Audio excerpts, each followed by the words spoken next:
When Lightning Strikes, Chapter 2. It wasn't an explosion. I figured that out later. What it was lightning hitting the metal bleachers. Then the bolt traveled down the metal pole I was leaning against.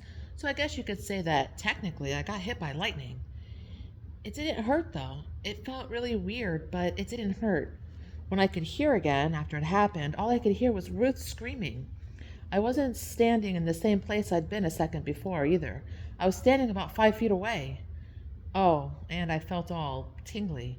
You know, when you're trying to plug something in and you're not really looking at what you're doing, you accidentally stick your finger in there instead of the plug? That's how I felt. Except only about 3 times, about 300 times. Jess! Ruth was screaming. She ran up and shook my arm. Oh my God, Jess, are you all right? I looked at her. She was still the same old Ruth. She still had on sweatbands. But that was the start of me not being the same old Jess. That was when it started. And it pretty much went downhill from there. Yeah, I said, I'm fine. And I really felt okay. I wasn't lying or anything. Not then. I just felt sort of tingly and all. It wasn't a bad feeling. Actually, after the initial surprise of it, it kind of felt good. It felt sort of energized, you know? Hey, I said, looking out past the bleachers. Look, the hail stopped. Jess, Ruth said, shaking me some more. You got hit by lightning. Don't you understand? You got hit by lightning. I looked at her. She looked kind of funny in that headband. I started to laugh. Once, when I went to Aunt Teresa's bridal shower, nobody was paying attention to how many glasses of Pinot Grigio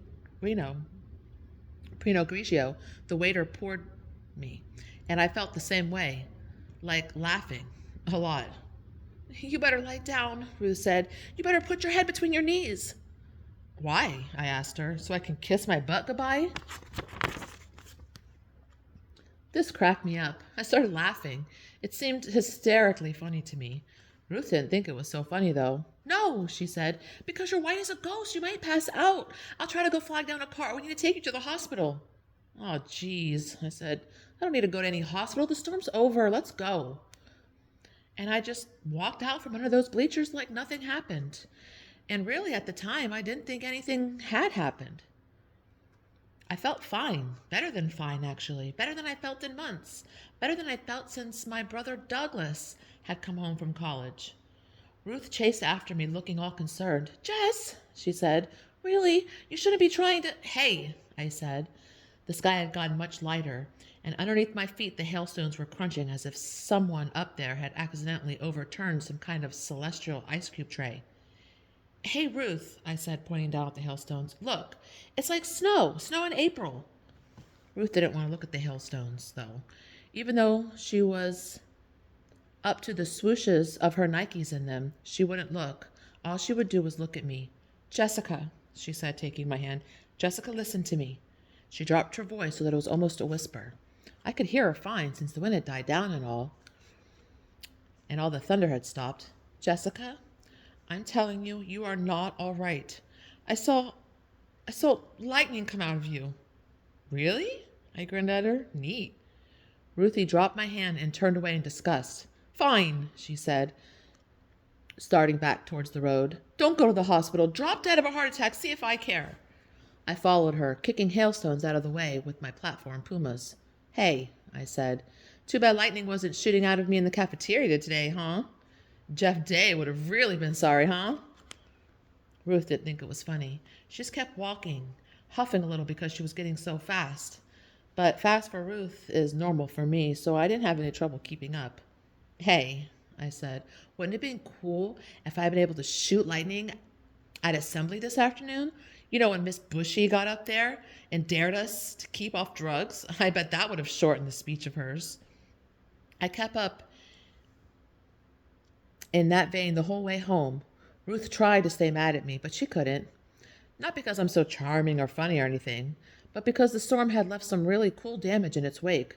We saw all these trees and branches that had been knocked down, and windshields that had been shattered by the hail, and a few traffic lights that had stopped working altogether. It was totally cool. A bunch of ambulances and fire engines went by, and when we finally got to the Kroger on the corner of High School Road and First Street, where we turned off for our houses, the KRO had been knocked out.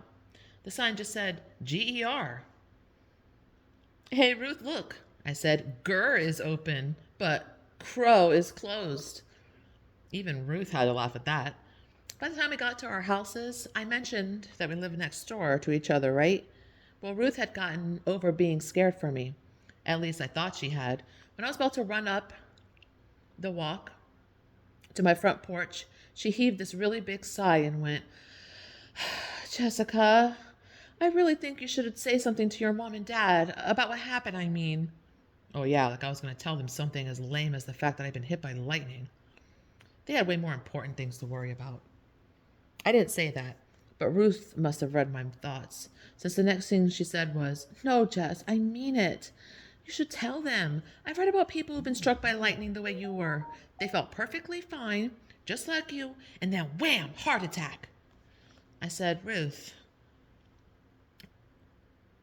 I really think you should tell them.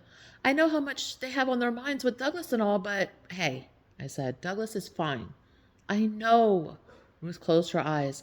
Then she opened them again and said, I know Douglas is fine, all right? Look, just promise me that if you start to feel, well, funny, you'll tell someone. This sounded fair to me. I swore solemnly not to die of a heart attack. Then we parted on my front lawn with the mutual see ya. It wasn't until I was almost all the way into the house that I realized that the dogwood tree just off the driveway, the one that had been in full glorious bloom that morning, was completely bare again, as if we're in the middle of winter. The hail had knocked off every single leaf and every single blossom.